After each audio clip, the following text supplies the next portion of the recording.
The first aspects of teaching that I've learned, or strategies that I've learned that's very important, is incorporating visual strategies and graphic organizers. So students are able to really visualize the learning that they're trying to make accessible to them. Not just English language learners, but all students.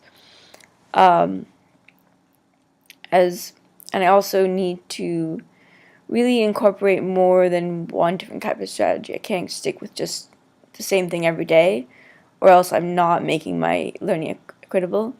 Because I'm not keeping in mind that each learner is not the same, and therefore I need to try as many strategies as possible within reason in order to accommodate the different learners in my classroom. So I definitely want to incorporate social cognitive theory in my classroom because I know that gifted students, for example, can help English language learners in small groups or in partner work. And the same goes with gifted students helping underserved learners or learning disabled learners. And similarly, one of those students could also teach a gifted student something. It all really depends on the situation, what they're learning. But that's the beauty of a social cognitive theory taking place in the classroom. I also want to incorporate behaviorist theory because even though it's kind of a simple theory, it's something that we still can't forget about. We still have to applaud our students for their good work, and we still have to tell them when they're doing a job and encourage them to keep challenging themselves and keep doing better. And this is especially important for students, for example, English language learners who are struggling, because we need to make sure they feel capable, and this goes for learning disabled learners as well. Because if they don't feel like they're capable, they're not going to try. They might not try. I've definitely learned that literacy in this course. I've learned literacy and in my courses from last term as well. Literacy is not just about being able to read a book. That students need to be literate with technology when it comes to using websites and using online forums, using sites like Prezi. So being able to make presentations, they should be able to write a poem that's being literate. They should be able to write an essay. But even in an English language arts class, if there's value in a student learning how to record a video or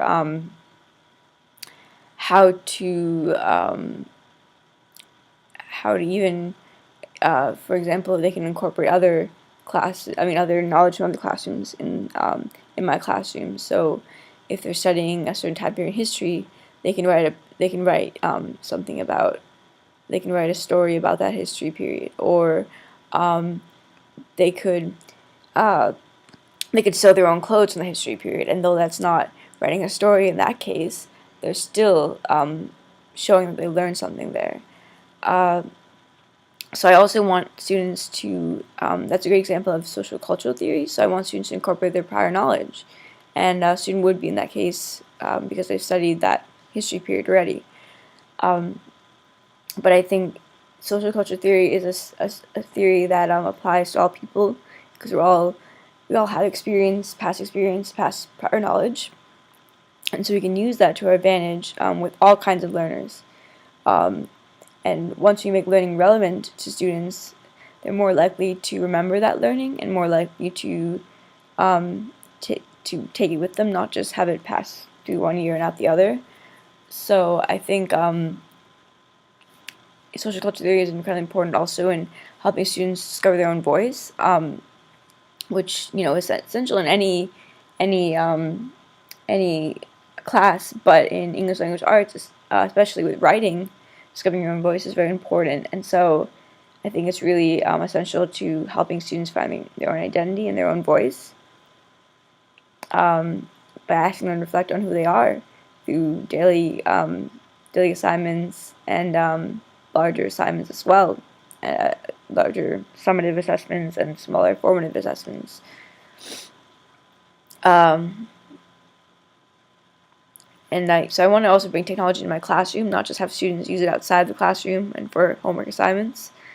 And I think that will really help students see that assignments, because I want them to do assignments as well that aren't just writing essays. So once I make my strategies not just them taking notes off the board, but making it more interactive and engaging them as many ways as possible, then I have to do that with the kinds of projects and assessments I'm expecting for them as well. And so I think that gives students the freedom to be who they want to be with their voice, and to really make the learning matter to them, and therefore it is equitable because they're putting the effort in because they think this is of significance to them. If you give students the freedom to be who they are with their assignments, but still do the assignments, still show that they learned something that aligns with the Common Core standards, then they're able to do that and do something that matters to them, and then they can show that they really have learned and not just put the minimal effort in. And I just want to make all my students feel welcome, so I want to respect their voice in that way, but I also want to just do individual instruction with them as much as possible. When I can stay after school, I know I can't say that I'm going to be there every day until 12 a.m. with my students, even though I know the school isn't open that late or anything like that, but I still want to make as much effort as possible to show my students I care about them and want to get to know them, but also I'm there to support them.